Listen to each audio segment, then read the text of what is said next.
Hey YouTube, it's Empirant, and today I want to take a look at the Swordsman line and how it matches up against some common stable units in Age of Empires 2. Specifically, I want to see how each evolution of the Swordsman line compares to the Knight line, as well as a look at how they compare against scouts in the Feudal Age. We already know that ranged units can counter infantry well with their ability to micro, so we won't be looking at that matchup here. While a common move if your opponent is making knights would be to go pikemen, this also means that your army isn't very effective against any other units. Meanwhile, the swordsman line can quickly take out villagers, and their real specialty is destroying buildings, especially with arson researched. So just how viable is it to produce swordsman line units against an opponent going heavy stable units? Let's find out. Our first look will start in the Feudal Age, looking at how both militia and man-at-arms do against scouts. As you can see, the militia loses the fight against the Feudal Age scout, with the scout having 20% of its health left over, while the man-at-arms wins with 11% of its health left. One thing to note, if one of your militia happens to catch your opponent's Dark Age scout out from an early drush, your militia will win one-on-one in that situation, with 25% of their HP left, since scouts are significantly weaker in Dark Age.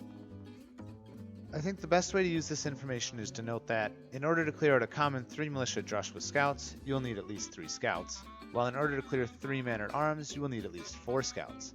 Of course, this assumes no micro on either side, and those numbers could flex some either direction with proper micro.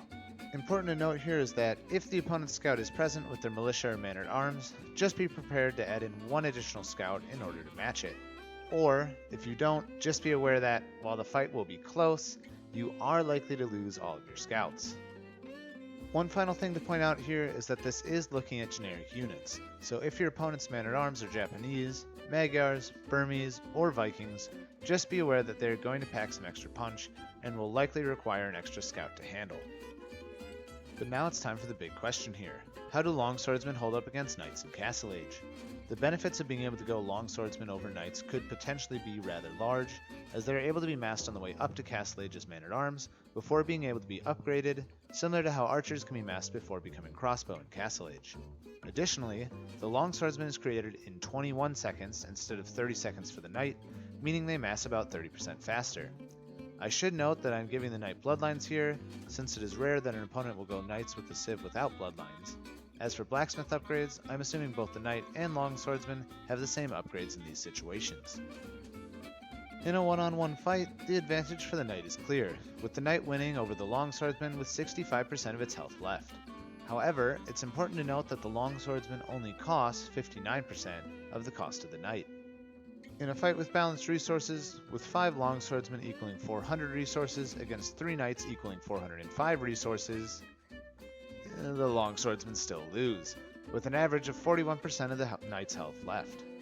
In order to get longswordsmen to win this fight, they need a 6th longswordsman, meaning you need to spend 18% more resources to make longswordsmen hold up against knights. Even then, the fight is very close, with the longswordsmen winning with only an average of 6% of their health remaining. Okay, so the swordsman line struggles some in this matchup in Castle Age, but how does it hold up in Imperial Age? Taking a look at the two-handed swordsmen, they lose against both the Cavalier and the Paladin one-on-one, with the Cavalier winning with 64% of its health left and the Paladin winning with 72% of its.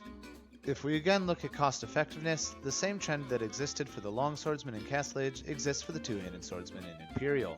They lose to Cavaliers with balanced resources, with the Cavalier averaging about 22% of their health left, while the two-handed swordsman gets shredded by the mighty Paladin, losing with the Paladin retaining 48% of their health. If we add in the extra two-handed swordsman, again giving the swordsman line an 18% resource bonus, then the two-handed swordsmen do manage to pull out the win over the Cavalier, with 32% of their health remaining, while the Paladins still win, although in a much closer fight this time, retaining only 17% of their total hit points. Finally, we come to the champion. Once again, the champion loses to both the Cavalier and the Paladin one-on-one, with the Cavalier keeping 46% of its health left after the fight, and the Paladin still standing with 69%, nice, of its health left. Taking cost effectiveness into account though, we finally get a win for the swordsman line, with the champion beating out the Cavaliers with 43% of their health remaining on average. The Paladins though, which one could argue is a more direct comparison to the champion, since they're both the final upgrade of their respective units, still win this fight, retaining about 25% of their health left on average.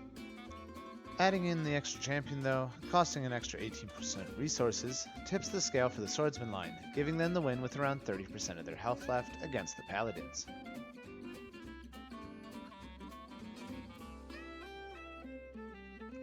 So, is that everything? Well, remember this was all for generic units.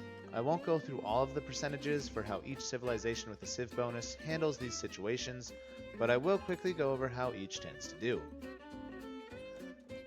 The Burmese Long Swordsman tends to trade almost exactly even resource-wise with knights with similar upgrades, with the winner depending on exactly how the engagement plays out. Burmese two-handed swordsmen win convincingly against Cavalier with even resources, and Burmese champions win against Paladins when resources are balanced out as well.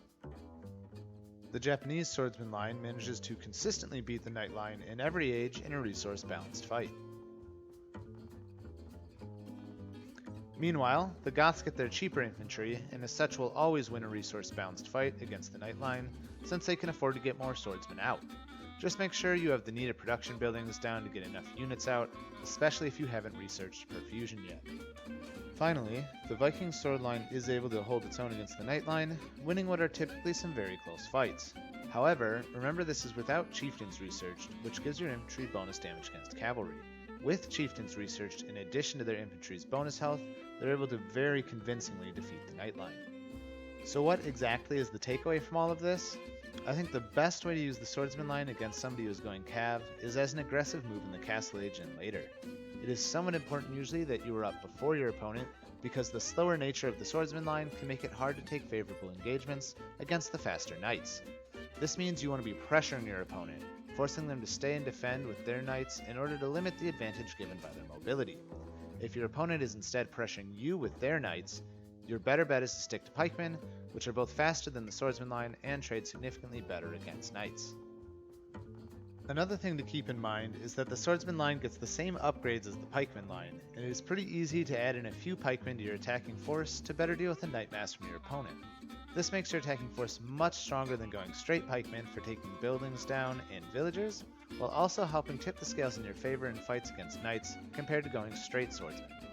That's all for me today though.